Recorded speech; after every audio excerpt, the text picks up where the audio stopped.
La plupart des hommes associent la réussite à une idée simple. Il faut montrer, démontrer et convaincre. Il faut prouver sa valeur, défendre ses choix et obtenir l'approbation de ceux qui nous entourent. Nelson Mandela avait compris une logique totalement différente. Selon cette vision, la véritable réussite ne consiste pas forcément à ajouter des éléments et des personnages sont là pour impressionner les autres. Elle consiste souvent à tirer tout ce qu'il traduit besoin de reconnaissance, de justification ou de réaction. Un homme réellement accompli ne cherche donc pas à paraître parfait. Il cherche surtout à rester lucide. Et cette lucidité l'amène à éviter 3 comportements. Le premier est extrêmement répandu. Pourtant, il peut détruire le respect d'un homme bien avant que ses résultats ne deviennent visibles. Première erreur, rechercher constamment l'approbation. Un homme qui avance avec assurance ne sent pas le besoin de convaincre tout le monde de la pertinence de ses décisions. Il n'a pas besoin que chacun comprenne immédiatement sa vision. Il peut même accepter que certaines personnes le prennent pour un vrai, un inconscient ou simplement quelqu'un qui ne sait pas ce qu'il fait. Pourquoi? Parce qu'il sait où il va. Pourtant, beaucoup tombent le piège de la validation sans même s'en rendre compte. Ils annoncent leur projet avant même de l'avoir commencé. Ils racontent leurs prochaines étapes. Ils expliquent pourquoi ils ont pris telle décision. Ils cherchent l'avis de 10 personnes différentes avant d'écouter leur propre jugement.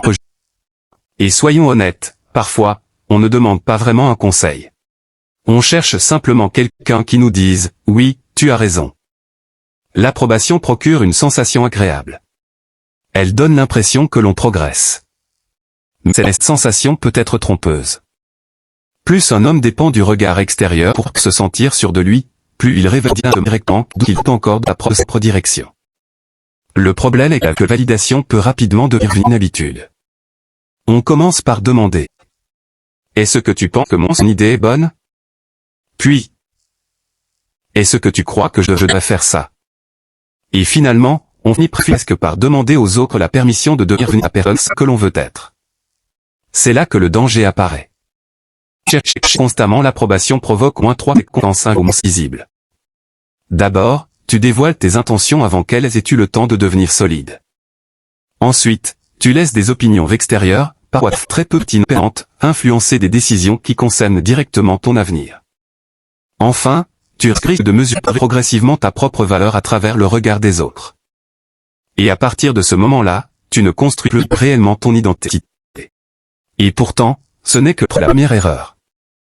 Car il existe une autre faiblesse, encore plus coûteuse lorsqu'elle est pour trop, réagir immédiatement sous l'effet de l'émotion. Deuxième erreur, réagir au lieu de choisir. Lorsque la pression augmente, lorsqu'une personne provoque, critique ou attaque, beaucoup d'hommes réagissent presque automatiquement. Ils pensent qu'une réponse rapide démontre leur force. Ils imaginent que se défendre immédiatement signifie protéger leur honneur. Ils croient que remettre quelqu'un à sa place sur le champ signifie reprendre le trop. Mais dans bien des situations, c'est exactement l'inverse qui se produit. Une réaction émotionnelle n'est pas nécessairement une preuve de puissance. C'est souvent simplement un réflexe. Et un réflexe possède une faiblesse majeure, il peut être déclenché par quelqu'un d'autre. Il suffit parfois d'une phrase mal formulée, d'une remarque provocatrice, d'un regard ou d'un commentaire ambigu pour faire basculer complètement l'état d'esprit d'un homme. Il répond. Il s'énerve. Il se justifie. Puis, quelques minutes plus tard, il réalise qu'il vient peut-être de jouer exactement le rôle que l'autre personne voulait lui faire jouer. C'est ce piège. Lorsqu'un homme réagit sans prendre le temps de réfléchir, il cesse momentanément de choisir. Il subit. Son attention quitte son objectif et se dirige vers ce qui vient de l'extérieur. Son énergie n'est plus consacrée à construire, mais à répondre. Et progressivement, le contrôle change de camp. Ce n'est plus lui qui dirige la situation. C'est la situation qui dirige son comportement. Mandela avait compris très tôt que le véritable champ de bataille n'était pas uniquement politique ou social. Le combat le plus difficile se déroulait ailleurs. À l'intérieur de soi. Parce que celui qui apprend à maîtriser ses réactions possède quelque chose que personne ne peut facilement lui tirer, la capacité de choisir sa réponse, même lorsque les circonstances cherchent à la choisir à sa place. Pendant les longues années d'emprisonnement, Mandela vivait dans un environnement où la provocation était presque quotidienne, injustice, humiliation, frustration, solitude. Chaque journée aurait pu nourrir la colère. Il aurait pu devenir dur, amer, impulsif. Il aurait pu laisser ses émotions prendre le contrôle. Mais il avait compris quelque chose de fondamental. Chaque réaction incontrôlée aurait offert une petite victoire à ceux qui cherchaient à le briser. Réagir, c'est révéler ce qui nous atteint. Et ce qui nous impose de devenir un levier entre les mains de quelqu'un d'autre. Beaucoup d'hommes comprennent cette mécanique qu'après en avoir payé le prix. Ils parlent alors qu'ils auraient dû se taire. Ils répondent alors que le silence aurait été plus puissant. Puis, ils cherchent à avoir le dernier mot alors que le verbtif est hors du objet d'être de rester maître d'eux-mêmes. Dans une relation, au travail ou pendant un conflit, une réaction immédiate me fait souvent davantage de portes qu'elle n'en ouvre. Une phrase prononcée sous colère ne peut pas être récupérée. Un geste impulsif peut laisser une impression pendant des années. Et une décision prise sous l'émotion peut réduire considérablement les possibilités qui resteront disponibles demain. L'homme qui avance véritablement pense donc en termes de trajectoire, pas seulement en termes d'instant. Il ne se demande pas uniquement comment gagner cette discussion. Il se demande plutôt qu'est-ce que cette réaction va produire dans 6 mois, dans 1 an, dans 5 ans. C'est une différence énorme. Ce qui compte n'est pas toujours pour ce que tu portes dans un échange. Parfois, le plus important est ce que tu réussis à préserver sur la durée, ta réputation, tes relations, ta concentration, ton énergie, surtout sous ton contrôle intérieur. Mandela ne répondait pas nécessairement aux attaques par davantage de paroles. Il répondait par la durée, par la constance, par la discipline, par une crise intérieure que l'on ne voyait pas toujours, mais dont les conséquences étaient bien réelles. On dit souvent que le courage consiste à ne pas avoir peur. C'est une définition trop simple. Le véritable courage, c'est pouvoir ressentir la peur lui de s'en donner et comment. La vaincre ne signifie pas l'éliminer. Cela signifie refuser de lui obéir automatiquement. Un homme accompli peut ressentir la colère, la peur ou la frustration. Mais il ne leur donne pas immédiatement le volant. Il observe ce qui monte en lui. Il respire. Il prend du recul. Il attend que le brouillard émotionnel se dissipe. Et lorsque le calme revient, il peut enfin décider avec lucidité. Le monde moderne nous pousse pourtant dans la direction opposée. Il faut répondre immédiatement. Réagir à chaud. Donner son opinion maintenant. Commenter maintenant. Se positionner maintenant. Tout doit être instantané. Même les disputes semblent aujourd'hui fonctionner comme des fast-food, commande passée, colère servie en quelques secondes. Mais cette culture de la réaction produit des hommes facilement prévisibles. Et plus tu réagis rapidement, plus tu deviens lisible. Plus tu es lisible, plus il devient facile de prévoir comment te faire réagir. Et ce qui peut être facilement déclenché peut aussi être facilement contrôlé. Le silence, lui, produit l'effet inverse. Il crée un espace que l'autre ne sait pas immédiatement comment interpréter. Et dans cet espace, les véritables intentions finissent souvent par apparaître. Mandela savait utiliser ce silence avec une remarquable maîtrise. Il laissait parler. Il laissait les actes venir. Il laissait les autres exprimer leur colère. Et pendant ce temps, il continuait à construire. Il avait compris une règle particulièrement puissante. Répondre trop tôt, c'est accepter le caractère imposé par l'autre. Ne pas répondre immédiatement, c'est parfois refuser de jouer selon ses règles. Tous les conflits ne méritent pas ton énergie. Toutes les provocations ne méritent pas une réponse. Et certaines batailles ne peuvent être gagnées qu'en refusant tout simplement d'y participer. Le calme devient alors une forme de pouvoir silencieux. Pas une domination agressive. Pas une volonté d'écraser l'autre. Mais une maîtrise psychologique de soi. Lorsqu'un homme reste parfaitement calme face à quelqu'un qui cherche à le provoquer, il transmet un message extrêmement fort. Tu n'as pas le contrôle sur moi. Et cette absence de prise peut être profondément déstabilisante. Mandela incarnait cette attitude. Même lorsque l'action atteignait des niveaux extrêmes, il conservait une retenue qui impose naturellement le respect. Pour lui, la liberté ne signifiait pas uniquement se dépasser de chaînes physiques.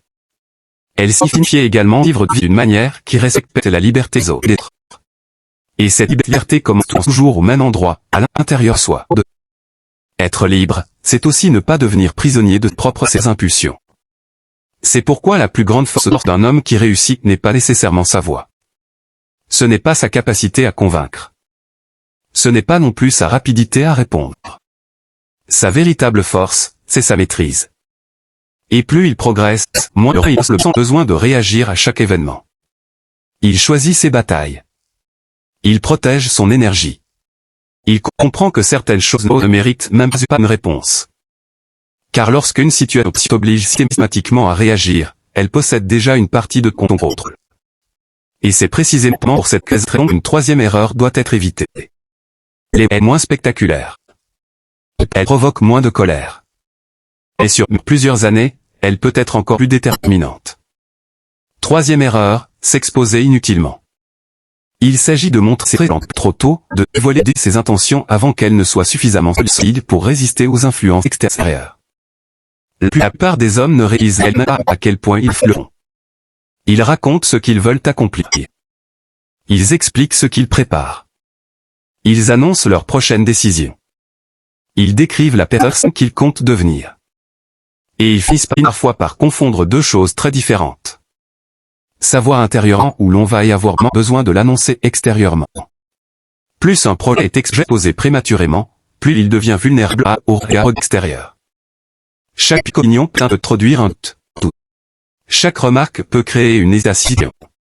Et chaque personne qui intervient ajoute parfois du bruit à une décision qui avait pour besoin de silence. Mandela ne passait pas son temps à voiler ses stratégies à ne commencer réellement à prendre forme.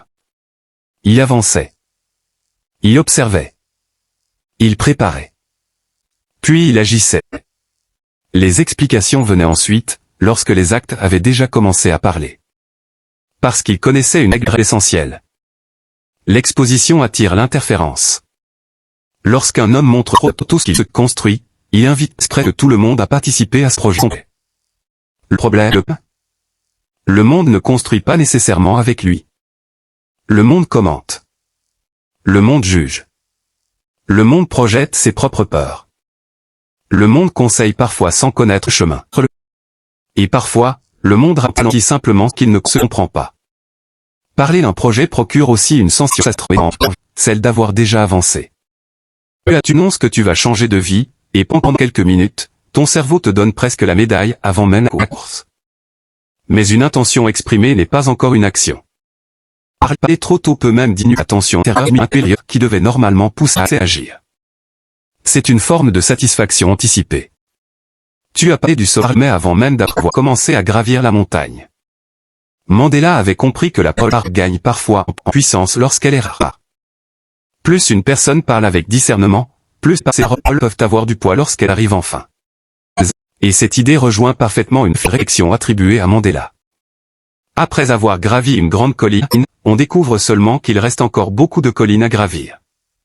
Autrement dit, même après une grande victoire, le chemin ne s'arrête pas.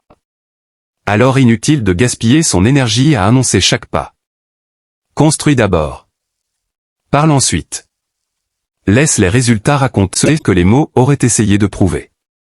Cette phrase contient une idée bien plus profonde qu'elle n'en a l'air. Elle rappelle une réalité que beaucoup oublient, le chemin est long, et chaque étape demande du temps, de la patience et une certaine maîtrise de soi. Un homme qui réussit finit par comprendre que la discrétion n'est pas une faiblesse. Il prend à choisir à qui parler, de quoi parler et surtout quand se taire. Parce qu'il ne confond pas la transparence avec la maturité. Tout le monde n'a pas besoin de connaître tes projets. Tout le monde n'a pas besoin de comprendre tes décisions. Et tout le monde ne mérite pas forcément d'avoir accès à ce que tu es en train de construire. La discrétion peut alors devenir une véritable protection. Plus un homme progresse, moins il ressent le besoin de tout t'expliquer. Plus il avance, moins il cherche à s'exposer. Pourquoi ? Parce qu'il découvre une vérité parfois confortable. La réussite attire aussi bien l'admiration que l'envie. Et toutes les personnes qui applaudissent ne souhaitent pas nécessairement vous aller plus loin. Mandela n'a jamais construit son influence autour de son bruit. Il ne cherche pas constamment à occuper l'espace ou à attirer les projecteurs sur lui. Il incarnait au contraire une certaine sobriété, prête à contre-courant du bruit qui l'entourait. Et cette sobriété n'est pas un terme d'ambition. Elle était stratégique. La véritable sagesse consiste parfois à savoir quoi dire et quoi garder pour. Un homme qui avance sérieusement devient donc beaucoup plus attentif à ce qu'il partage. Il conserve certaines informations pour lui, non parce qu'il soupçonne tout le monde, mais parce qu'il respecte ce qu'il est en train de bâtir. Il sait qu'une chose précieuse doit parfois être protégée jusqu'à devenir suffisamment solide. Car une construction encore fragile n'a pas besoin d'une foule autour d'elle. L'exposition excessive fragilise. La discrétion renforce. Et plus les résultats arrivent, moins il le par lui-même. Il laisse ses actions prendre la parole. Il n'annonce plus constamment ce qu'il va faire. Il laisse simplement les choses apparaître. Et c'est ici que les trois principes se rejoignent. Un homme qui réussit évite de chercher constamment la validation. Il évite de réagir sous le coup de l'émotion. Et il évite de s'exposer sans raison. À première vue, ces trois comportements semblent différents. Mais ils possèdent exactement le même problème. Ils donnent du pouvoir à l'extérieur. L'opinion des autres. La provocation des autres. Le regard des autres. La véritable réussite commence lorsque ce pouvoir revient à l'intérieur. Mandela a incarné cette idée à travers sa patience, son silence et sa tenue. Il ne semblait pas obsédé par le besoin d'être admiré. Il cherchait surtout à rester fidèle à ses convictions et à sa direction. C'est précisément cette cohérence qui a permis à son influence de dépasser son époque. Un homme qui réussit n'est donc pas nécessairement celui qui parle le plus fort. Ce n'est pas celui qui répond le plus rapidement. Et ce n'est certainement pas celui qui cherche le plus à être marqué. C'est celui qui avance avec celui qui sait rester discret. Celui qui conserve la maîtrise de lui-même. Et, bien souvent, c'est précisément ce que les autres n'avaient pas vu venir. La réussite durable commence rarement par l'accumulation. Elle commence souvent par l'élimination. Éliminer le besoin d'être applaudi. Éliminer les réactions inutiles. Éliminer l'exposition excessive.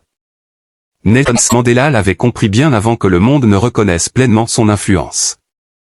Avant le pouvoir, avant la reconnaissance et avant la victoire, il existe un travail beaucoup plus silencieux. Un travail sur soi.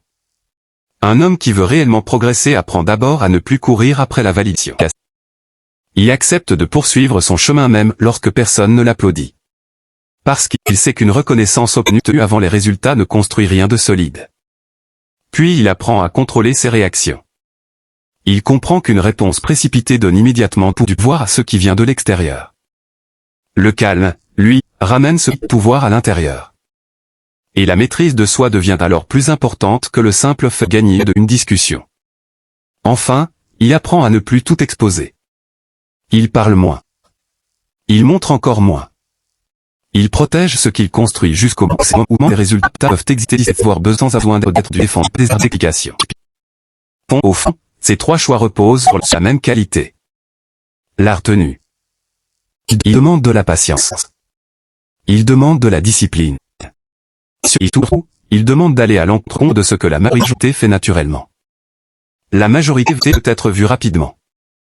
Elle veut répondre immédiatement. Elle veut être comprise de tout de suite. Mandela, lui, n'a jamais semblé pressé d'être remarqué. Il n'était pas pressé de répondre. Il n'était pas pressé de convaincre. Il avait compris que la véritable force n'a pas besoin d'être constamment démontrée. Elle se ressent. Et c'est précisément pour cette raison que son autorité a traversé les générations. La réussite durable ne fait pas forcément de bruit. Elle avance calmement. Elle retire plus qu'elle n'ajoute. Elle protège plus qu'elle n'expose. Et surtout, elle laisse les résultats à sa place.